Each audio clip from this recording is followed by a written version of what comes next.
Bom, Ayrton, eu vou começar a fazer a introdução aqui, né? Aproveitar que já temos algumas pessoas conectadas, tá?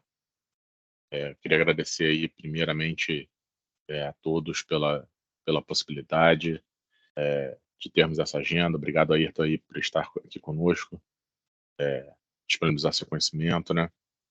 Essa é uma agenda que vamos começar a ter uma recorrência de agendas desse tipo, né? E a ideia é que a gente possa trazer para vocês os desafios e como que podemos contorná-los, né, de uma maneira eficaz, de fato, e, e não somente com ferramentas, mas também, acho que principalmente aqui com processos, né? Então, a gente vai encaminhando esses convites aí para outras semanas para vocês também, tá? Bom, basicamente, GRC aqui, Governança, Risco e Conformidade, é uma abordagem integrada, né, para gerenciar. Desculpem aqui, eu fui só admitir ali. Integrada para gerenciar operações de harmonização de forma a equilibrar e buscar também ali sempre oportunidades de gerenciar esses riscos e manter a conformidade com as regulamentações. E isso, com certeza, está ligado a um outro tema muito atual, que é ESG também, né? Então, quando a gente fala do ambiental, do social e governança, a tradução de ESG para português, né? O GRC ali desempenha um papel crucial. Bom, vou passar a palavra aqui para o Ayrton. Roberto, não sei se você quer deixar algum ponto aqui também, antes da gente começar. Não, bom dia, pessoal. Não, acho que não, acho que você já introduziu bem o assunto. Acho que é legal só deixar na cabeça do pessoal essa recorrência que a gente vai ter dos eventos. Então, fica o convite aí para acompanhar essa primeira agenda e, na sequência, nas próximas semanas, outros temas serão abordados. Perfeito, obrigado. Passo a palavra para o Ayrton. Ayrton, novamente, obrigado aí pela disponibilidade e pela Perfeito. presença. Beleza. Bom dia, Nelson. Bom dia, Roberto, os demais aí presentes. É um prazer aqui estar compartilhando algumas informações com vocês. Eu, inclusive, no final, vou fazer uma proposta um pouco diferente. A gente vai fazer Legal, uma oferta para quem está aqui, tá? Eu estou compartilhando minha tela. Não sei, enxerga. Eu vou compartilhar alguns slides de como a gente enxerga essa questão de governança, risco e compliance, e principalmente como é que a gente integra isso, ou como é que a gente aborda isso do ponto de vista de segurança cibernética e de proteção de dados de uma forma geral. Tá? Deixa eu só pegar a minha tela aqui, pronto. Bom, vamos lá. A gente tem uma visão de governança, risco e compliance, de uma abordagem um pouco diferente, né, do tradicional, e como é que a gente integra isso do ponto de vista de segurança cibernética. Primeiro, isso tem que estar alinhado com o negócio, né? Precisa ter um alinhamento com o negócio efetivamente. Foco nos sistemas de informação. Adequação a leis e normas. A gente tem aí a própria Lei Geral de Proteção de Dados, né, que já tem alguns anos em vigor, mas a gente ainda tem muitas companhias que não estão em conformidade com a lei até hoje, né, uma lei de privacidade que, na verdade, afeta 100% das companhias no Brasil. Uma visão de risco. Então, é sempre importante trazer uma visão de risco, porque a visão de risco ajuda a priorizar o que você vai fazer primeiro, ou o que você vai mitigar primeiro, tá? E investimento direcionado, né? Então não adianta fazer, vou fazer investimento aonde? Não, o investimento vai ser direcionado de acordo com a visão de risco, de acordo com a adequação às leis e normas, o foco nos sistemas e o alinhamento do negócio efetivamente. Então essa é um pouco da abordagem que a gente entende que deve ser feita quando a gente for tratar governança, risco e compliance, né? Como é que a gente faz isso? Primeiro, normatizar, então entender política de segurança da informação, normas, procedimentos e etc. O segundo passo, conscientizar não só os colaboradores, mas os terceiros. Então, se uma companhia ela precisa de terceiros para poder operar, né, para poder manter a sua operação, É preciso também conscientizar os terceiros com os quais você trata ou transfere dados pessoais, ou que você tem serviços de TI que dependem desses terceiros, ou seja, toda a sua cadeia de suprimentos, toda a sua cadeia de supply chain precisa estar consciente das suas obrigações de segurança, risco e compliance, né, de governança, risco e compliance. A terceira etapa é avaliar, né? Então fazer uma avaliação exatamente dessas normas implementadas, da conscientização, de como isso está, quais são os indicadores de risco e compliance que estão sendo acompanhados, e se isso de fato está trazendo algum valor para a companhia, e por fim adequar, né? Criar e gerir um plano de ação de acordo com o cenário do cliente. Então essa é a metodologia que a gente utiliza exatamente, obviamente focada no negócio, para tratar essa questão de governança, risco e compliance, né? E essa é uma etapa que a gente chama de planejamento, né? Essa é uma oferta de serviço que a gente tem para os nossos clientes, que está na primeira etapa do que a gente entende em termos de proteção e segurança cibernética, chamada de planejamento, né? Toda companhia deveria ter um planejamento efetivamente de governança, com essa visão também de governança, risco e compliance. E isso daqui nos dá insumos ou nos dá um plano para o que a gente chama de proteção. Do que a gente vai proteger, qual o sistema, qual o dispositivo, qual o usuário, como a gente faz efetivamente a proteção de dados, ou proteção dos dispositivos, ou proteção dos usuários efetivamente. Tá? Bom, olhando um pouco no aspecto de governança, o que uma companhia deveria olhar ou deveria estruturar em termos de governança? Aqui alguns exemplos, né? Então, eu deveria ter um conhecimento da estrutura organizacional, definir responsabilidades claras, cada membro da equipe, incluindo a alta gerência. Isso aqui reflete, é extremamente importante, quando a gente está construindo, por exemplo, uma política de segurança da informação. Se eu estou construindo uma política, eu preciso entender a estrutura organizacional da companhia. Como é que é a governança da companhia? Como é que é a estrutura organizacional? Quais são os comitês existentes? Como é que é a estrutura decisória? Então, isso é importante saber do ponto de vista de governança quando a gente está refletindo esse trabalho numa política, por exemplo, de segurança, ou numa política de privacidade, por exemplo, quando a gente está falando de Lei Geral de Proteção de Dados. Outro aspecto importante do ponto de vista de governança é política e procedimento. Então, a gente deve ter políticas internas, deve ter procedimentos internos que operacionalizam a política, por exemplo. Então, se eu tenho uma política de segurança da informação, que procedimentos fazem com que essa política seja operacionalizada na companhia como um todo, né? Então, ter normas, políticas e procedimentos é uma boa prática de governança, porque estabelece direção e estabelece de como as pessoas devem fazer as coisas e devem seguir as políticas. Um terceiro aspecto é chamado de transparência e prestação de contas.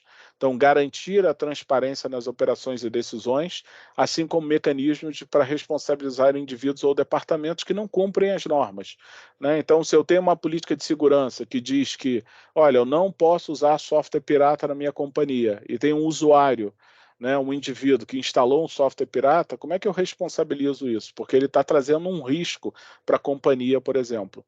Então, isso tem que estar muito claro, não só nas políticas e procedimentos, né, dar transparência na política e procedimento e prestações de contas, não só aos sócios, né, aos investidores, mas eventualmente à sociedade de uma forma geral, tenham como uma obrigação, por exemplo, um princípio da LGPD, da Lei Geral de Proteção de Dados, que é o princípio da transparência.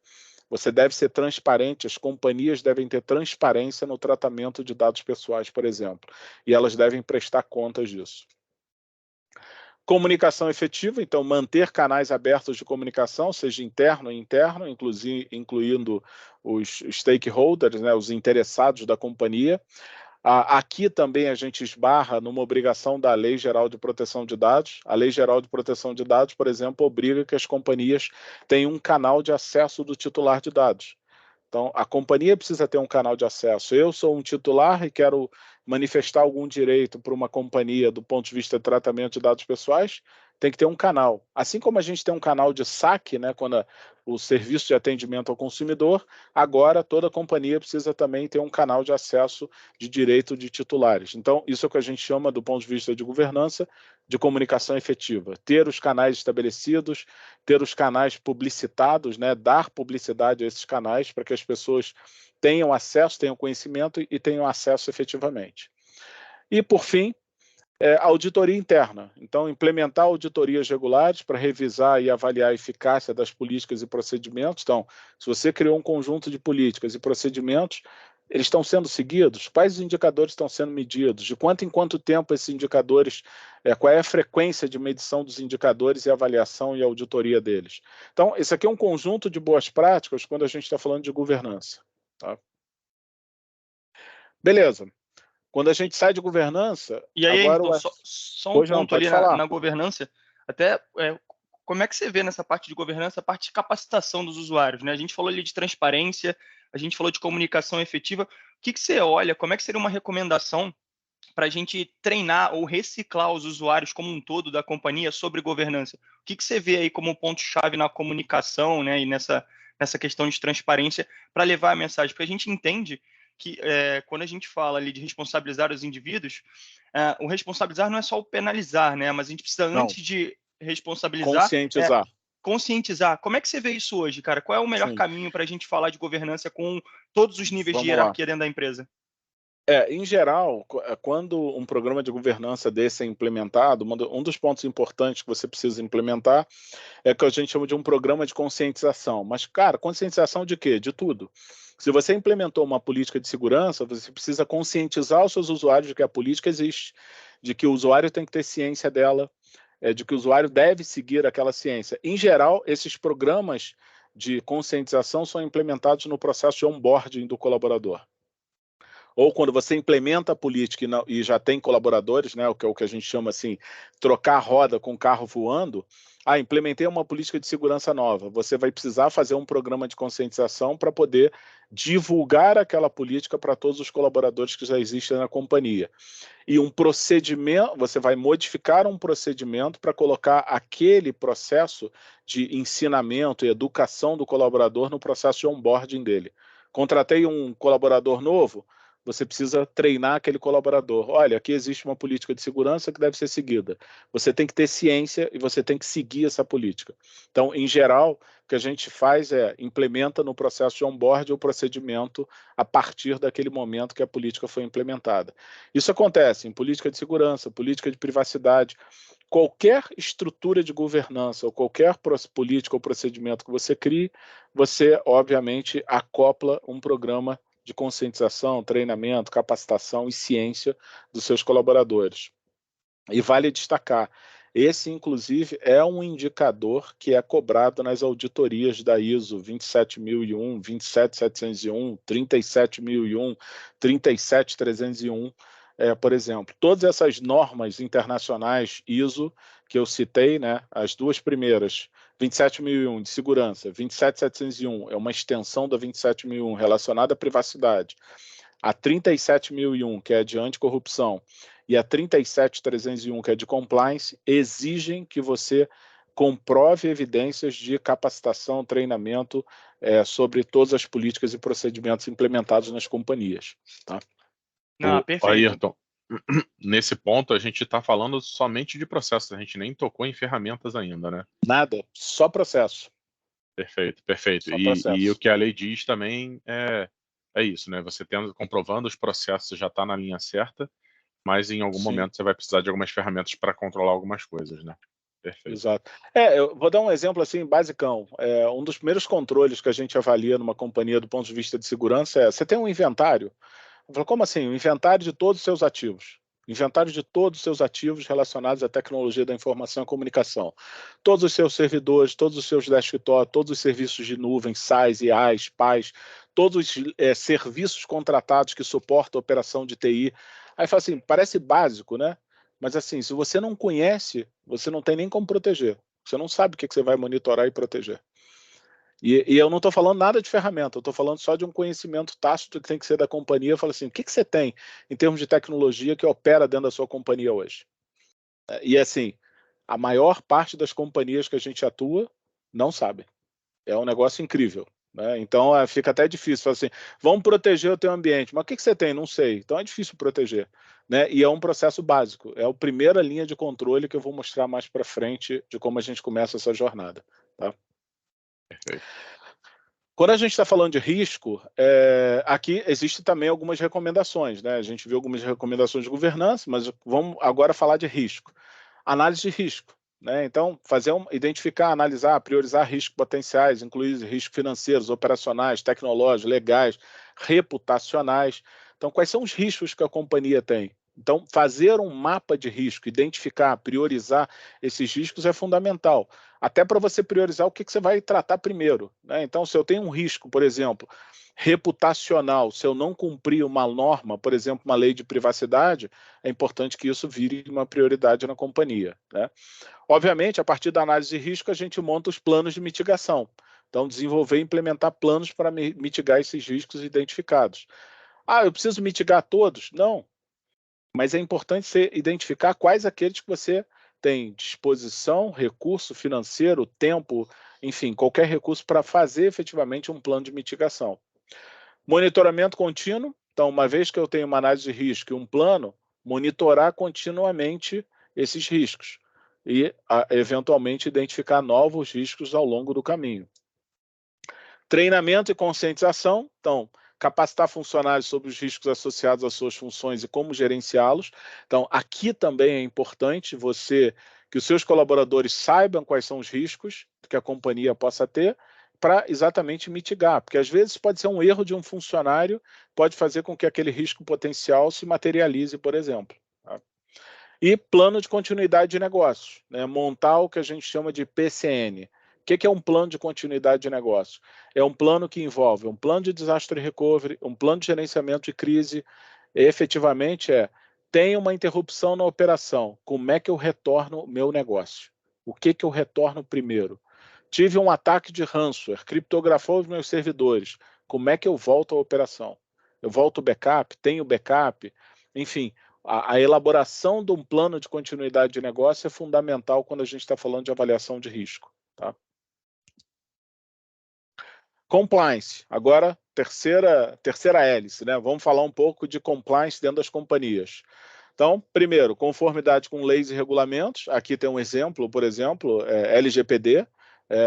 LGPD atinge todas as companhias hoje do Brasil, né? Uma lei geral de proteção de dados. Então, toda companhia fala assim, mas a minha companhia não tem cliente, eu só atendo pessoa jurídica. Sinto lhe informar que sua companhia tem colaborador. O colaborador é um titular de dados e você precisa estar em conformidade com a lei porque você trata dados pessoais dos seus colaboradores. Então, todas as companhias, independente do segmento, tamanho, constituição jurídica, se é direito público ou privado, precisam estar em conformidade com a lei, com a LGPD no Brasil. Algumas companhias têm outras leis e regulamentos. Então, companhias do setor elétrico têm um conjunto de regulamentos. Do setor de seguros tem um conjunto de regulamentos. Do setor financeiro tem um conjunto de regulamentos.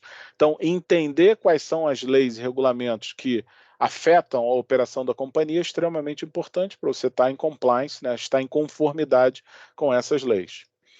Segundo, código de ética e conduta, né? Então, implementar e cumprir código de éticas e conduta para todos os colaboradores. Então, se você tem um conjunto de missão, valores, se você tem avaliação de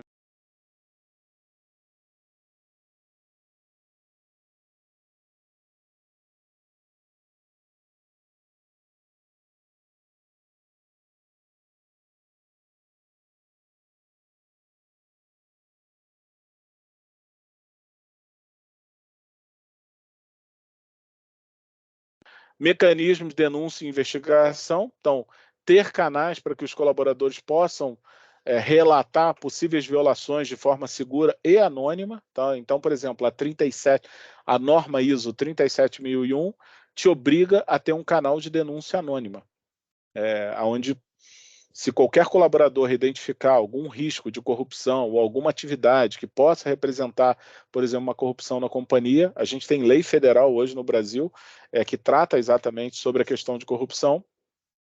é importante que a gente tenha mecanismos e canais de denúncia e investigação.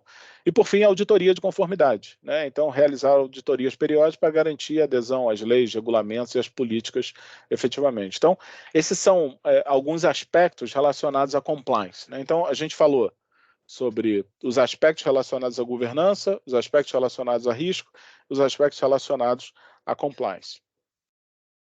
Bom, beleza.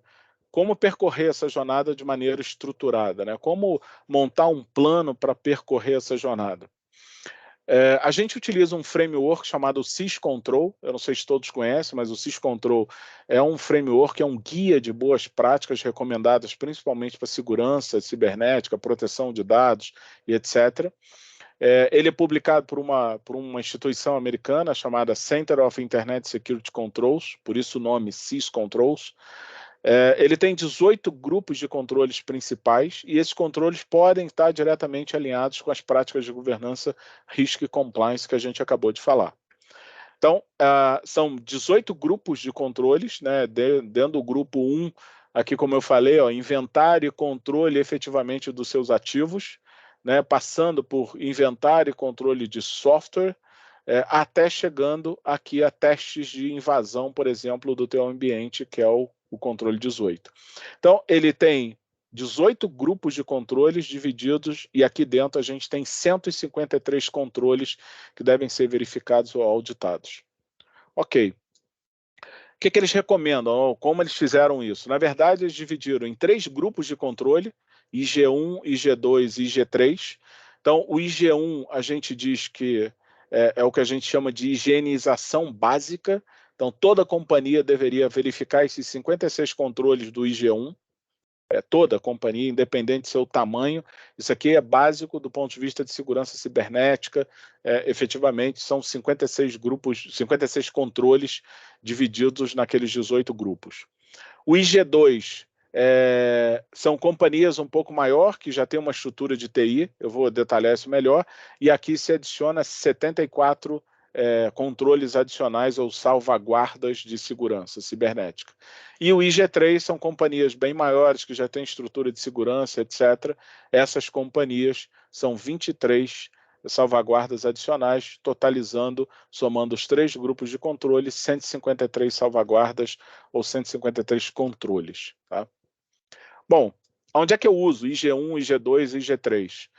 O IG1, foco em pequena empresa ou média empresa com experiência limitada em IT. Então, geralmente, uma empresa de pequeno e médio porte com experiência limitada em tecnologia da informação e segurança cibernética, somente dedicada à proteção de ativos e pessoal de TI. Então, aqui a principal preocupação dessa empresa é manter o negócio operacional.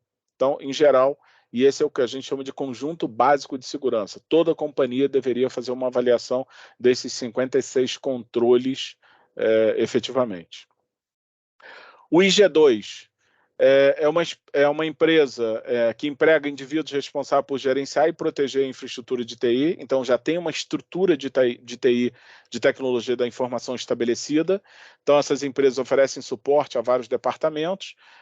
Então, recomenda-se usar esse grupo de controle IG3, que dá um total de 130 controles, né?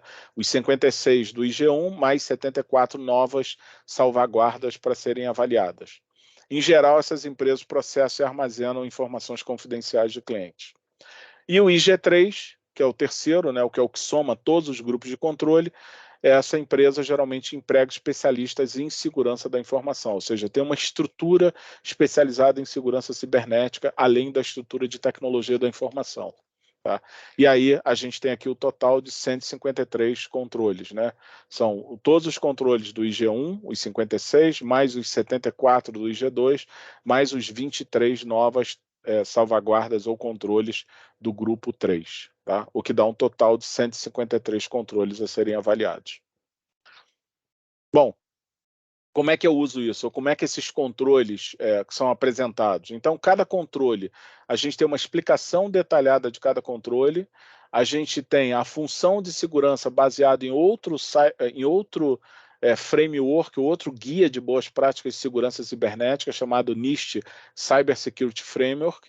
Então, a função de segurança desse controle aqui é de identificar um dispositivo, por exemplo.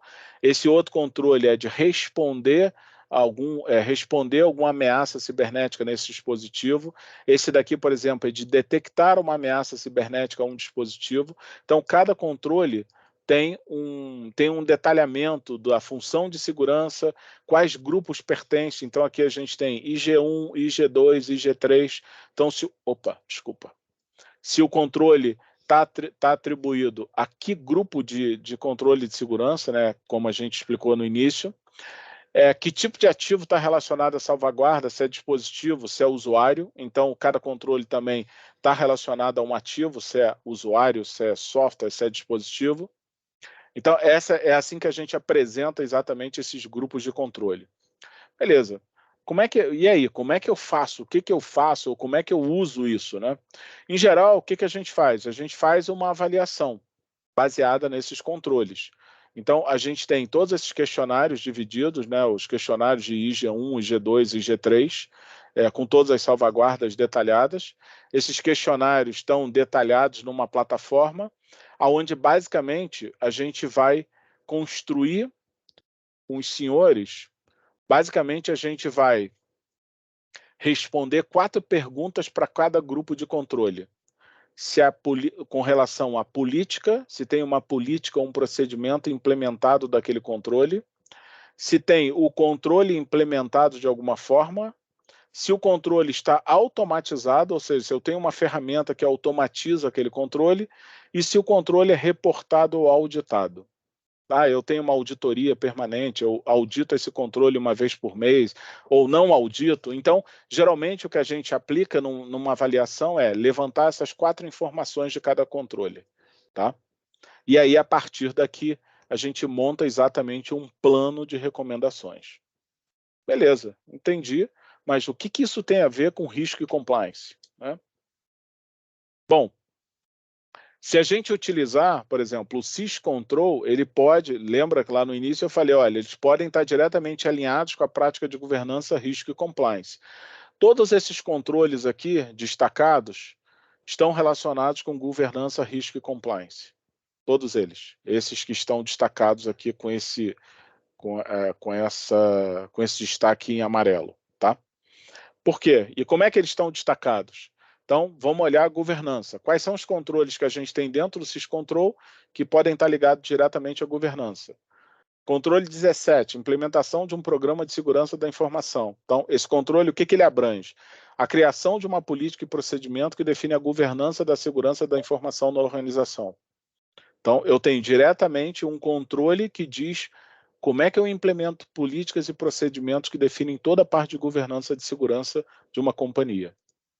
O controle 18, aplicação de práticas de engenharia de software seguro, ou seja, desenvolvimento de software seguro, reflete a importância da governança no desenvolvimento e manutenção de software de forma segura, ou que a gente chama de DevSecOps, né? Implementação de desenvolvimento, segurança e operação de software.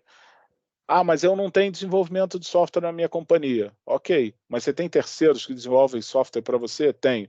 Então, seu terceiros, a sua cadeia de suprimento, deveria ter uma prática de implementação de desenvolvimento de software seguro. Então, esse também é um controle 18, diretamente relacionado à governança. O que mais? Risco. Quais são os controles ligados diretamente a risco?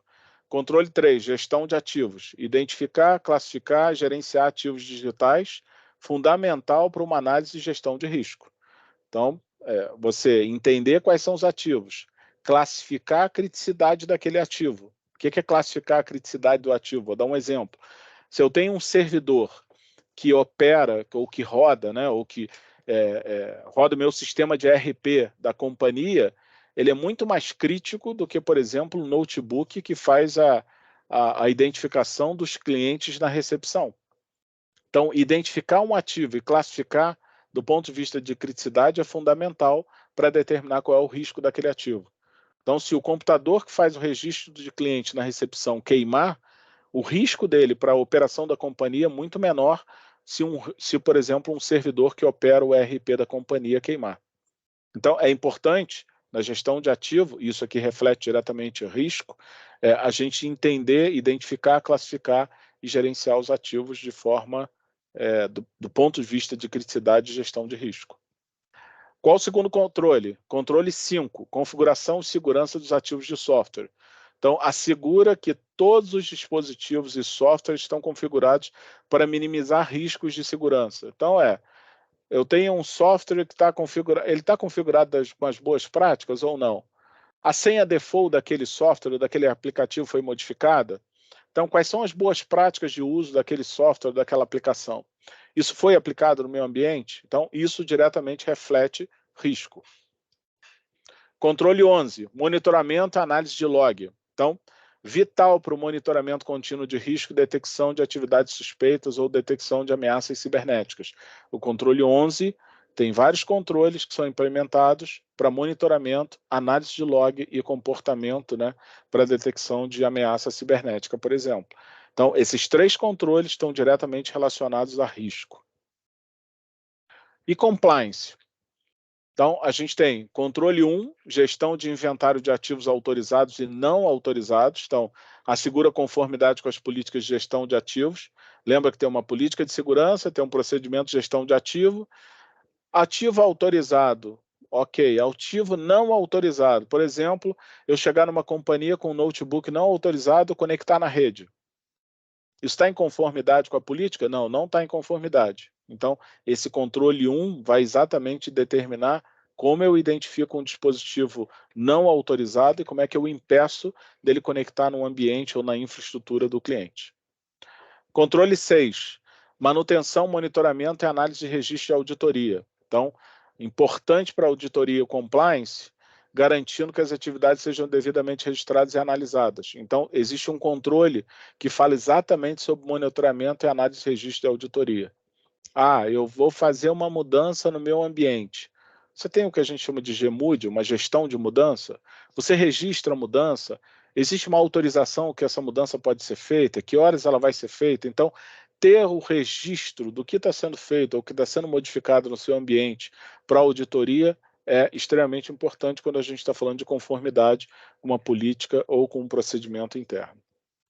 Segurança de dados protegidos. Então, reflete a necessidade de proteger dados sensíveis e confidenciais ou até mesmo alinhados à Lei Geral de Proteção de Dados. Então, o controle 14 tem a ver também diretamente com conformidade quando a gente está comparando com uma Lei Geral de Proteção de Dados Pessoais. Mas isso aqui poderia estar relacionado a outro tipo de lei, por exemplo, alguns aspectos de segurança para o mercado financeiro, né? Então, a gente pode ter outras.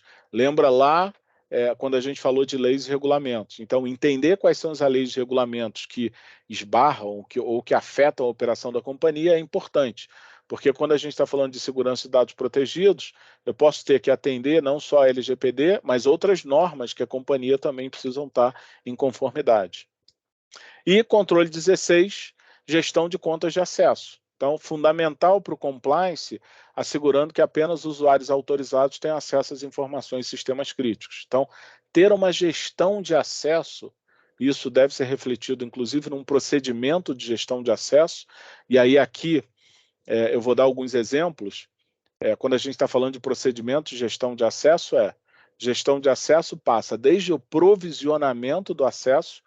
Então, um usuário novo chegou na companhia, um colaborador novo. Tá bom, que sistemas esse colaborador tem que ter acesso? Quais os níveis de acesso? Quais sistemas? E quais os perfis de usuário aquele colaborador precisa? Beleza, isso que a gente está falando de provisionamento. Tá bom, o colaborador, ao longo da sua jornada na companhia, mudou de função. Agora ele está atuando como uma nova função, foi promovido ou mudou de área. Como é que é feita a gestão de acesso ou a modificação de acesso desse colaborador?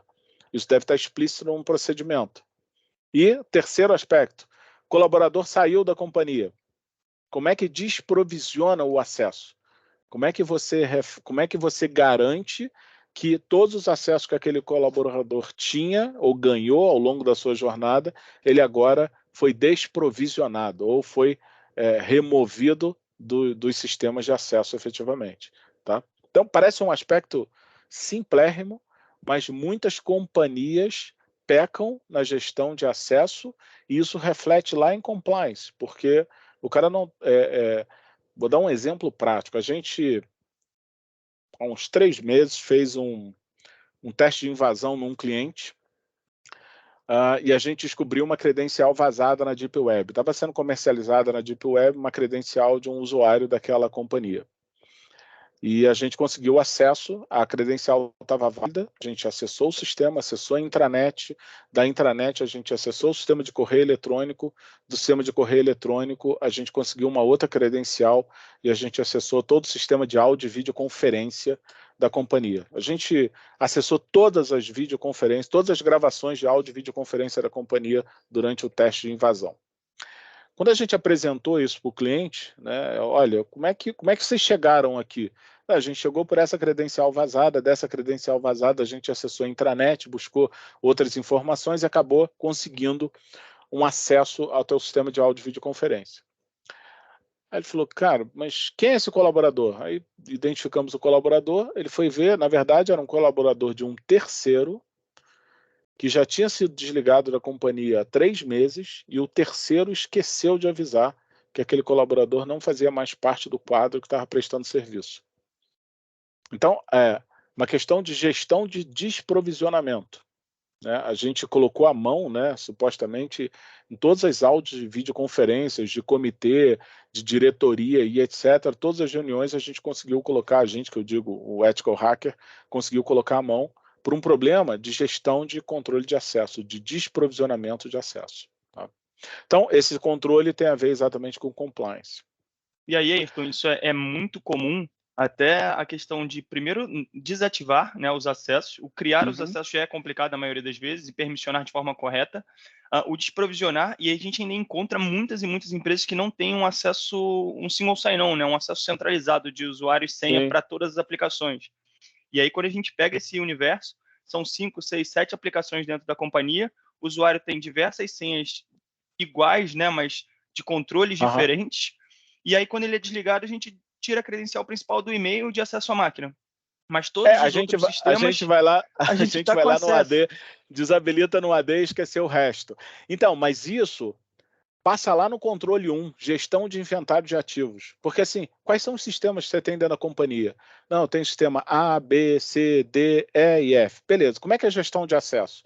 Não, é tudo centralizado no AD. Né? O meu Active Directory, se o usuário estiver no AD, ele tem acesso a esses sistemas. E não, olha, esse sistema aqui não tem AD não, ele tem um sistema de acesso próprio, integrado dentro dele. Tá bom, ter o conhecimento disso é fundamental para os outros controles. Porque quando você for escrever o procedimento de provisionamento ou desprovisionamento, você sabe quais os sistemas que você tem que provisionar ou desprovisionar o acesso. Entendeu? E aqui eu não estou falando de ferramenta nenhuma, só estou falando de procedimento. Processo dá para fazer num Excel ali, mapear certinho, documentar num Visio, e a gente ter o raio-x de onde acessar e quando, né? Exato. E aqui a gente está falando assim, caramba, entendi, fiz isso, diminuiu muito o risco da companhia, porque eu provisiono de forma correta, desprovisiono de forma correta. Tá? E acho que um outro ponto aí, junto ainda nessa questão de gestão de contas de acesso, acho que além de ter um single sign-on, né, um local único, é importante ter um MFA habilitado na solução sem dúvida, que ele possa estar utilizando. Né? E acho que o MFA garante a segurança também. Né? Sim, garante. Um segundo fator de autenticação, eu digo que hoje, acho que a pandemia, vamos lá, só fazendo um parêntese, né? Antes da pandemia, as companhias sempre investiram para proteger o teu perímetro, né? Proteger a empresa, o que está dentro do data center, o que está dentro da empresa. Com a pandemia, muitas companhias se viram no desafio de, olha, precisamos manter a operação, mas meus usuários agora não estão dentro do prédio. Seus usuários estão em casa usando computadores pessoais, inclusive, para acessar sistemas corporativos. Então, muitas companhias se viram no desafio de rapidamente expor os seus sistemas ou dados para ambientes externos para acesso remoto. Muitas implementaram serviços de VPN, né, Virtual Private Network, para garantir um acesso remoto com algum grau de segurança, mas lembrem que 98% dos usuários usam as mesmas senhas em diversos sistemas ou diversos locais. Essa é uma estatística. Então, E aí, vamos lá, vamos conectar pontos. A sua política de segurança deveria dizer assim: o e-mail corporativo não deve ser usado para sites de uso pessoal. Seu e-mail corporativo não deve ser usado no Facebook, no teu Hotmail, no teu Instagram, iFood, qualquer serviço pessoal não deve usar o e-mail corporativo. Por quê? 98% dos usuários usam a mesma senha. Então ele bota a mesma senha no iFood, no Facebook, no Instagram, no e-mail corporativo, é a mesma senha. Se ele usa a mesma credencial e um usuário e um serviço desse teve um vazamento de dados, e aí eu vou mostrar para vocês que os vazamentos, deixa eu ver se eu acho aqui, em tempo real, os vazamentos são assustadores, a gente tem mega vazamentos acontecendo, e aí vaza a senha do usuário com a senha que ele usa no e-mail corporativo. Né? Então, e aí isso reflete diretamente num risco para a companhia. Por quê? Porque aquele usuário que vazou a senha, aquilo está sendo vendido na Deep Web ou na Dark Web, por exemplo, isso pode ser utilizado para acessar um serviço da companhia, efetivamente, se não tiver um segundo fator de autenticação. O que é um segundo fator de autenticação? Algo que garanta que aquele usuário vai ter um dispositivo pessoal, seja um aplicativo no telefone, ou um envio de um SMS, ou até mesmo um token, né, um chaveirinho como esse aqui, que vai fazer, por exemplo, um segundo fator de autenticação, como a gente usa, por exemplo, em banco hoje. Então, a gente recomenda fortemente que utilizem duas coisas. Uma, proíbam o uso de credenciais corporativas em site de uso pessoal. É difícil proibir isso, mas como é difícil proibir, implementem tudo que está exposto na internet da sua companhia, adotem um segundo fator de autenticação para garantir a autenticidade de quem está utilizando. Tá? Beleza? Vamos lá. Temos 15 minutos. Como é que é o resultado dessa avaliação? Legal, você mostrou o SysControl, como é que isso está ligado em Governance Compliance, Risk Compliance, mas como é que é o resultado disso? O resultado, eu vou mostrar aqui dessa forma, mas eu vou mostrar de como é que a gente usa o resultado para exatamente montar um plano de investimento, né, um plano de melhoria, tanto no aspecto de governança, Risk Compliance da companhia. Lembra que eu falei que a gente levanta 4 aspectos, né? Se a política está implementada, o controle está implementado, se o controle está automatizado, se o controle está reportado. Então, todos aqueles controles lá, os 153, se a gente for usar IG3, ou IG2, ou 130, ou 56 controles no IG1, a gente levanta esses controles, coloca isso aqui numa ferramenta, a ferramenta vai gerar exatamente esses indicadores aqui, e meu gráfico radar, lembra que o target a gente tem nota 5, e essa aqui são as notas médias obtidas pelos grupos de controle. Tá? Legal, mas o que você faz com isso? Vou mostrar na prática como é que a gente faz isso. Então, aqui eu tenho uma planilha com uma visão prática de como é que eu uso isso daqui. Então, aqui a gente tem... Deixa eu só diminuir aqui um pouquinho. A gente tem aqui os níveis de maturidade, a gente tem todas as definições de política. Então, lembra que eu falei que tem uma avaliação de 1 a 5, a nota é de 1 a 5.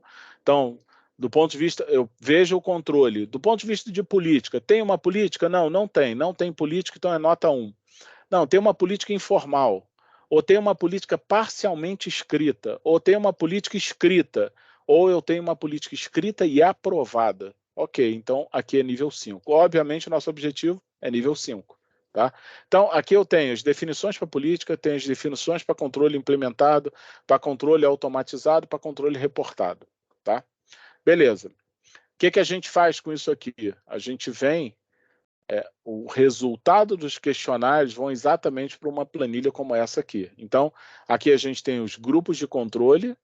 Repara que aqui eu tenho IG1, IG2, IG3 e DP. Aqui, DP é Data Privacy. Então, se esse controle está associado à privacidade de dados, se ele é um controle que deve ser observado quando a gente está falando de conformidade com a Lei Geral de Proteção de Dados, por exemplo. Tem aqui uma informação adicional.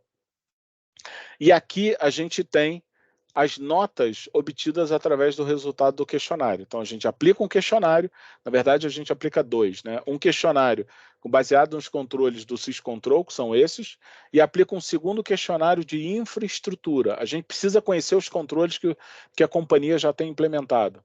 Então, é um questionário para fazer um levantamento do ambiente de infraestrutura de tecnologia da informação e comunicação.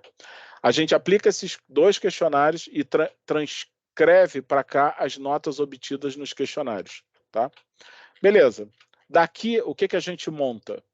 A gente monta esse plano aqui. Então, eu tenho as notas obtidas aqui, eu tenho o score médio, e do score médio, quanto eu estou distante para chegar a 5. Então, aqui eu tenho 4 de distância, aqui eu tenho 2 de distância. Aqui a gente coloca um plano de recomendações, quais são as recomendações para cada um daqueles controles, e possíveis tecnologias que devem ser utilizadas. Lembra que eu falei que a gente aplica um questionário de infraestrutura. Então, eventualmente, a companhia já tem a tecnologia, só não está sendo utilizada ou não está configurada de forma adequada para atender um controle. Tá? Então, aqui é uma visão de tecnologia, obviamente conhecendo o ambiente que vocês têm, e uma visão agnóstica. Eu não vou dizer aqui, implementa o produto do fabricante tal. Não, implementa uma tecnologia que tenha isso. Por exemplo, implementa um endpoint protection. Qual o endpoint ou qual o antivírus? Depende da estratégia da sua companhia, depende do tamanho do orçamento. A gente vai dizer qual é a tecnologia necessária, eventualmente, para poder atender aquela recomendação. Uma visão agnóstica. Tá? Aí, então, desse ponto, é até possível que as empresas preservem o investimento, né? Não tenham um investimento, novo investimento, mas utilizem já as tecnologias existentes, né? Exato. Dessa forma, a gente só tem a recomendação. O objetivo não é jogar nada fora. Vocês já fizeram um caminhão de investimento em tecnologia, tem que ser aproveitado da melhor forma possível. Tá? Então, e aqui, repara que o que a gente monta? Como a gente conhece o ambiente baseado no questionário de infraestrutura, a gente criou mais duas abas aqui. Uma aba, uma tabela de esforço, também numa camada de 1 a 5, tá? E uma tabela de investimento também no nível de 1 a 5. Então, a gente botou aqui indicadores. Olha, se o esforço for 5, é menos que um mês. Se o esforço for 4, é de 1 a 3 meses, de 4 a 6 meses, 6 a 12 ou mais que 12 meses. E aqui a gente fez uma tabela de investimento. Investimento 1, mais de 100 mil dólares, de 25 a 100, de 10 a 25, de 1 a 10 e menos que $1.000 de investimento. Beleza? Beleza. O que a gente monta aqui? Olha, a gente avaliou o controle. Aqui, o impacto desse controle é a prioridade. Quanto de distante eu estou do nível 5 aqui no meu score? 2. Essa aqui vai determinar qual é a prioridade desse controle. Então, se eu tenho um controle que está com score 1, então o nível 4 de impacto é o mais prioritário possível, porque ele está distante de 5 aqui, que é a conformidade que a gente tem. Beleza, qual é o esforço para implementar essa recomendação? Como a gente conhece o ambiente, a gente vai estimar um esforço aqui em meses. Olha, de 4 a 6 meses. Qual é o investimento? De 10 mil a 25 mil dólares. E a gente pondera aqui exatamente, a soma do esforço com o investimento para ponderar a prioridade. Beleza? Então, isso aqui é montado para todos os controles. Todos os controles a gente monta desse jeito. O que isso aqui vira? Vira um plano desse jeito aqui. São as recomendações priorizadas por esforço, investimento e impacto. O que eu preciso fazer urgente para eu melhorar meu nível de maturidade e atender as questões lá, os controles, inclusive, de governança, risk compliance? Isso é o que está em 4 aqui, é o que eu preciso fazer. Quantas recomendações são?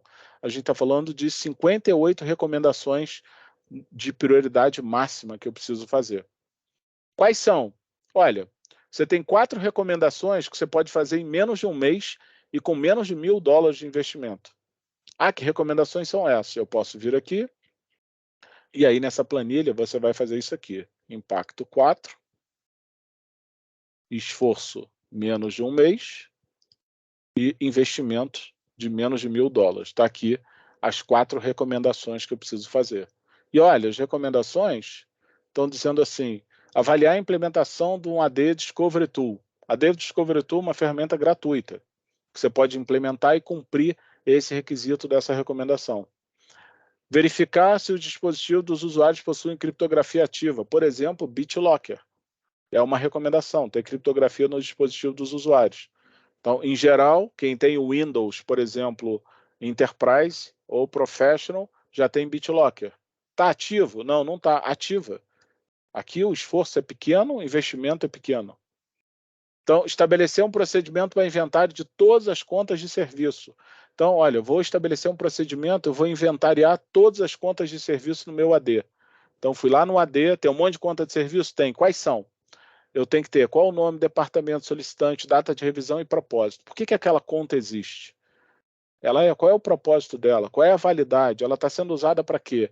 E validar as contas a cada trimestre. Ou seja, aqui eu botei um ponto de auditoria. Uma vez por trimestre eu vou revalidar essas contas. Então, esse é um controle. Qual é o investimento? É criar um procedimento, criar uma operação para auditar aquilo e eu vou usar o meu próprio Active Directory para fazer. Então, investimento baixo eleva muito o nível de maturidade nesse ponto e investimento baixo e tempo rápido para fazer. Tá? Então, isso daqui é como a gente vai utilizar o resultado da avaliação. O resultado da avaliação vai te dar instrumentos para você montar um plano. O que eu vou fazer nos próximos 3 meses ou nos próximos 6 meses? Eu vejo qual é o tamanho do meu bolso em termos de orçamento, qual é o esforço que eu vou precisar da minha equipe ou de terceiros, e o que eu vou fazer primeiro do ponto de vista de prioridade, de impacto no meu ambiente. E aí, a partir daqui, você monta o plano. Né? Você vai selecionando na planilha e o plano sai todo daqui para você efetivamente elevar o nível de maturidade do teu ambiente e elevar o nível dos controles relacionados à governança, risco e compliance. Tá? O importante desses pontos, né, Ayrton, dessa forma você liga de fato os controles às tecnologias, ou eventualmente você nem necessariamente tem uma tecnologia nova ali que você não esteja utilizando, né? Então basta que você exerça, tenha processos para atingir os controles. Né? Exatamente. Bom, o gráfico a seguir é o que eu já tinha mostrado, né? Na verdade, você tem um plano de recomendações priorizado por esforço, investimento e impacto no teu ambiente. E quais são os benefícios esperados com isso? Uma comunicação com o board mais fácil, né? Você leva para o board e fala assim, o que eu vou fazer primeiro, por que eu estou fazendo isso? Então, você tem uma prioridade, risco, governança, compliance, qual é o impacto daquele controle.